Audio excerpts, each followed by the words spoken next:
আমি শেখ ফরাশ। আমি বৈষম্যবিরোধী ছাত্র আন্দোলনের একজন ছাত্র প্রতিনিধি এবং আন্দোলনকারী। আমি কালকে বিকালে সন্ধ্যার দিকে 7টার দিকে আমি জেলা সদর রোডে ওয়াফিল টাইমের সামনে বসেছিলাম। ওই জায়গায় বসে থাকার অবস্থায় মানে ওই জায়গায় আমার সাথে আমার একটা সহযোদ্ধা সিয়াম ভাই ছিল।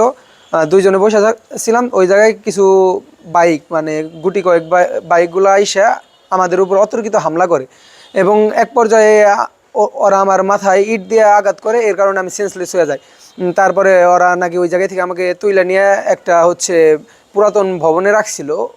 ওই জায়গায় গুম করার চেষ্টা করে এবং হত্যার চেষ্টায় আমাকে ওই পুরাতন ভবনে নিয়ে রাখছিল। তারপরে আমার কিছু বড় ভাই এবং আমার শুভাকাঙ্ক্ষী আমার সহযোদ্ধা ভাইয়েরা আমাকে ওই জায়গায় থেকে 1 ঘন্টা বা 1.5 ঘন্টা পর উদ্ধার করে। টাঙ্গাইল সদর হাসপাতালে চিকিৎসা নেয় এবং পরবর্তীতে টাঙ্গাইল সদর থানায় অপহরণ এবং হত্যা মামলা করা হয় ওই সন্ত্রাসীদের বিরুদ্ধে।